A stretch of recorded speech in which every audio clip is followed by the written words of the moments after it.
Hey guys, welcome to another exciting conversation. Black Business Month, the conversation series continues, and I'm AV. I'm invited to sit in the host seat today, and I'm excited because we're going to talk about real estate. We're going to have a great conversation today and ask the questions, of course, that are pertinent to what we're doing. I was always told as a young person, he who owns the land is the man. So we doing everything to put ourselves in position to make sure not only we can sell some land, but we can buy some land as well.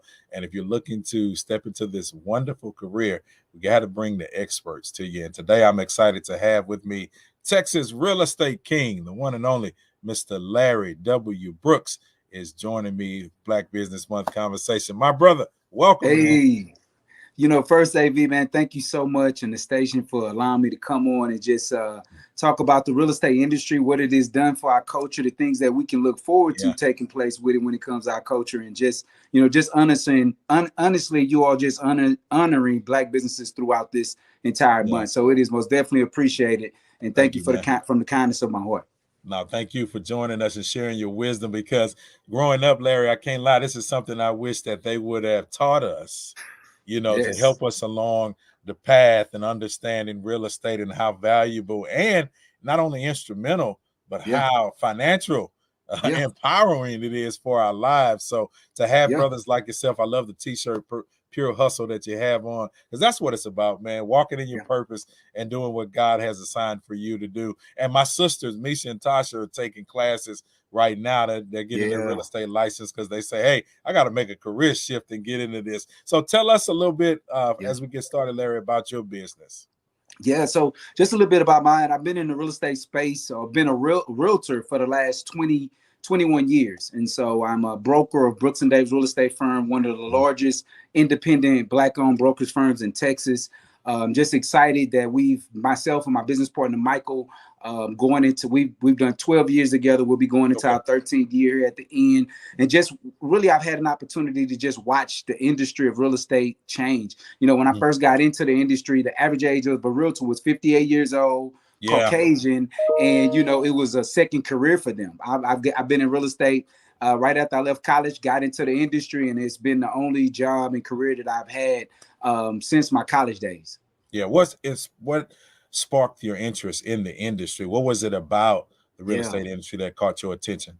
Great question, because much like yourself, I didn't hear about it as a kid growing up. We didn't have them on career. Realtors didn't come in our classroom on career day and say, be this. So I got lucky because I had my best friend growing up.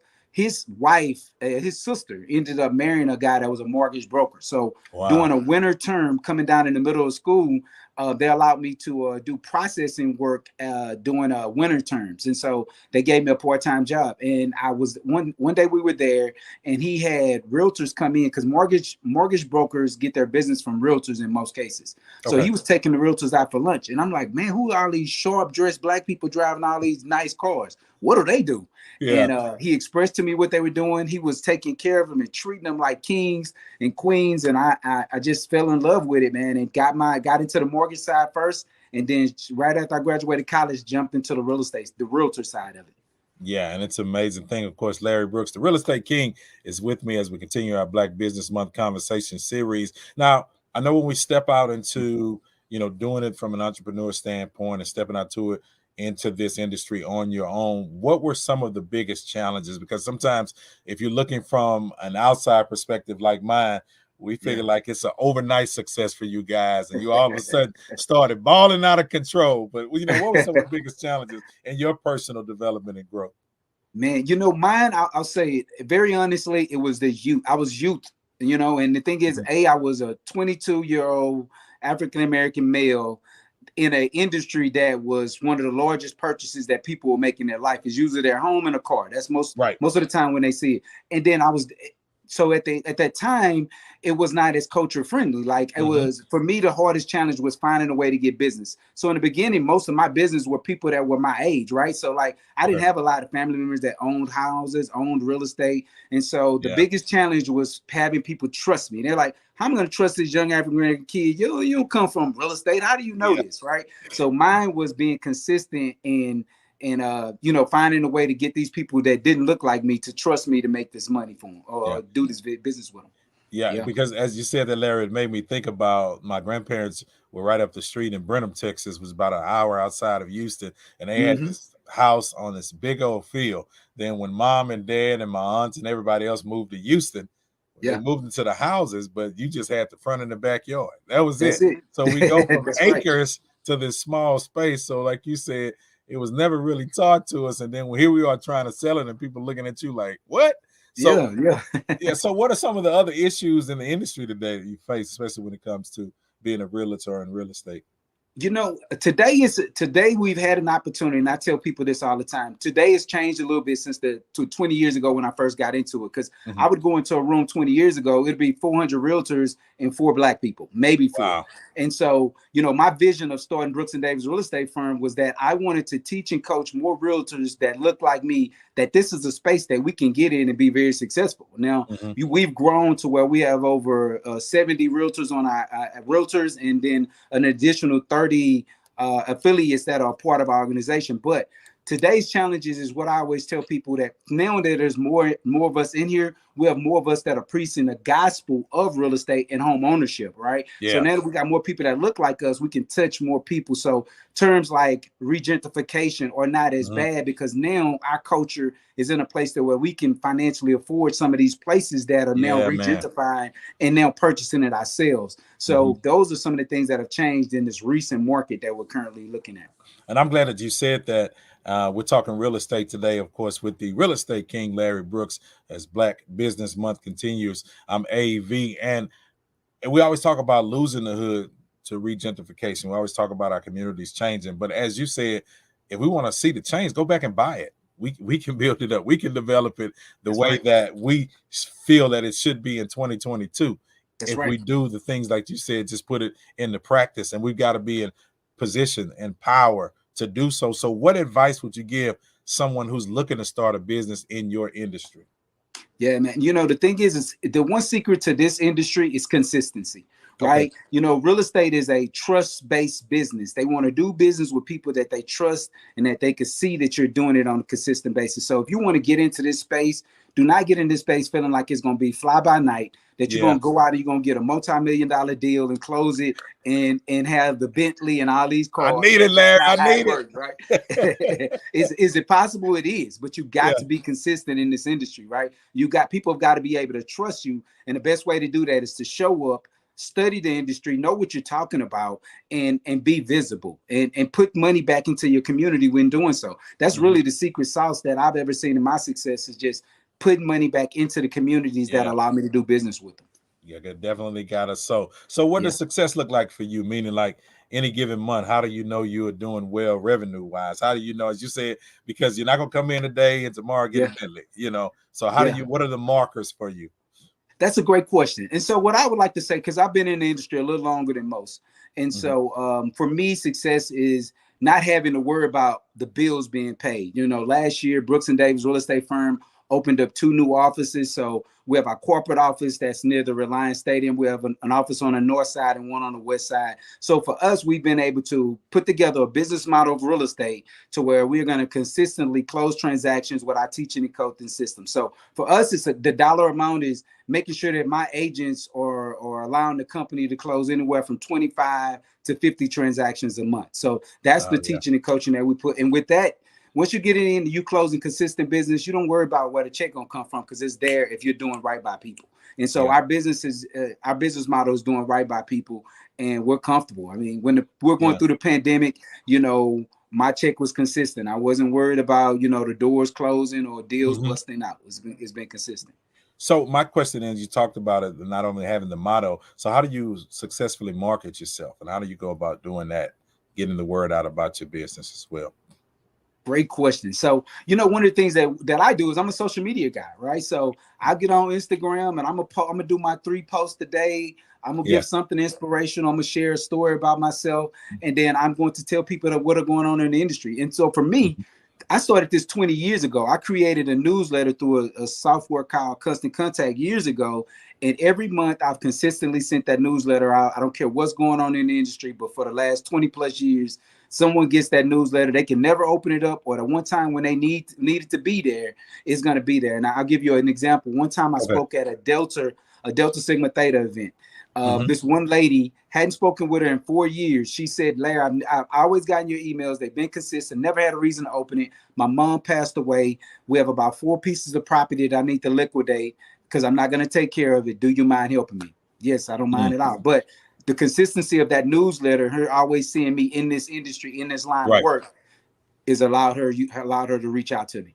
Yeah, but like you said, man, the key word, consistency. Like people know what they get from you on a daily basis. I like how you said, I'm able to post 3 things, 3 different angles that I'm going at. But everybody who comes to Texas Real Estate King, they notice that these are the 3 things I'm going to get. These are the areas. So when I'm looking for that need to be met in those areas, I can come to you and get that information for you. So what does a typical day look like for the Real Estate King? So for me, it's so funny because when I talk about it, I really want to get a blueprint of what it looks like to be a successful realtor, right? And so for me, my day is an early morning day. I always believe the early bird gets the worm. So I'm up at 5 o'clock every morning. The first thing that I'm doing in the morning is I'm doing my gratitude. So I'm doing my prayers, my gratitude. I am 6 o'clock. I'm in the gym because I believe in making sure I take care of God's temple, which He's given me, to make sure that if this body is healthy, then I can go out and pour into other people and give them the successes that I've received. So that's the first part of my day. Second part of my day, about 7 o'clock, I'll get to the office. I'll read a little bit. Usually I'll read a little bit of what's going on in my industry, just so that I'm more up to date on everything that not ESPN, but CNN done told everybody throughout the night. So I'm up to date on that. After that, me and my business partner have meetings. So I'm knowing what's going on with the company, knowing how it is that we can teach and coach our agents. And usually I'm on coaching calls after that, just kind of pointing to the agents, if they're doing showings, if they need help with open houses, if they need a better understanding on why a particular property or client is not seeing the vision. And I'm teaching and coaching them how to do that. Yeah. So like somebody who wants to get started in your industry, what do you say is step 1? How do we get started? Because, people in this day and age, they want everything fast. Want to jump into it. But what do I get started? What's step 1? Step 1 would be, don't believe everything that you see on HGTV. Let me say that out top. Let me give you that. Let's not believe everything we see on there. But the second thing we want to do is we want to find a real estate school that meets our needs, right? So you may be a person that needs to go. You may have a part-time job, so you may need to do yours online and at a self-pace. Now, if you are able, you're in between jobs, I say take one at a school like Champion School of Real Estate. I've always appreciated them. I always go up there and teach and coach the agents in that up there and speak to them. So you can physically take it in the classroom. You can gain more knowledge with the questions of you and your peers at that time. So it's usually about 6 to 7 classes that you got to take. So you got to start there. And then immediately after that, once you dedicated yourself and figured you're going to get into this, start interviewing with brokerage firms. I'd love an opportunity to interview with you, but most definitely start interviewing with brokerage firms. And it's kind of like picking a good church home, right? You want to go in and talk to somebody and figure out if y'all like-minded, if they have the teachings and the nurturing that you need in order to be successful, or if you want to be a part of a mega brand and all you need to do is just plug and play. So you need to. That's how you would typically get started in this industry. I love it. We're talking about the real estate industry with the Texas Real Estate King, my brother Larry Brooks. I appreciate you, man, coming on with us. And would there be anything you would do, Larry, differently now than when you first started? Because I know it was different, as you said. You were in the minority now. Now we're seeing a big impact among our African-American brothers and sisters. I know things have changed. Man, I think that what I would have done differently, I probably would have spent more money in the beginning of my career going to conferences. I do it now. I did it when I got midstream through it, right? When I was like, okay, I was hitting a ceiling of success. And so then I started to go. I think now, if I was a younger, newer agent, I'm going to conferences immediately because you'll pick up different tricks of the trade from someone in California, someone that lives in Nevada, versus sometimes in our immediate circle, if it's not our brokerage firm, people don't really share the secrets that can allow me to expand quicker. So I think I would put more money into mentorship, and I would spend more money with going to conferences and really building my understanding of the industry so that I could speed up the process of my success. Yeah, well, man, thank you for sharing the fruits from your tree, and God used you as a pioneer and you know, had to go through some things and learn some things, but a lot of people are benefiting from you. So for everyone who wants to connect with you and of course learn more about you and connect with you online and social media, how can they follow and keep up with the Texas Real Estate King? No doubt about it. First off, guys, again, thank you so much, AV, for allowing me to be a part of the show. For those of you that would like to know more about me, you can most definitely check out my website. It's LarryWBrooks.com.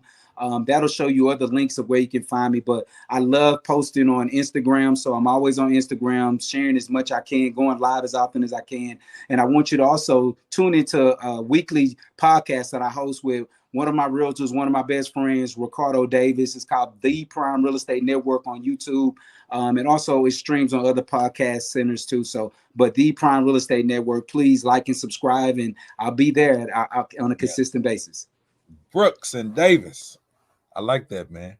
Yes, I like that title. You got to send me one of them shirts too, bro. I got to get that. No doubt, man. You need this, man. I'm gonna get that address from you. Most definitely get you this, man. Yes, sir. I appreciate it. Larry Brooks, man, thank you for being a part of the Black Business Month conversation. This has definitely been powerful. And as Larry said, be sure to follow him so you can get some more information. I'm just excited to see what's going to happen as we move in the future. Thank you for being a part of this conversation today, Larry. Thank you. Thank you.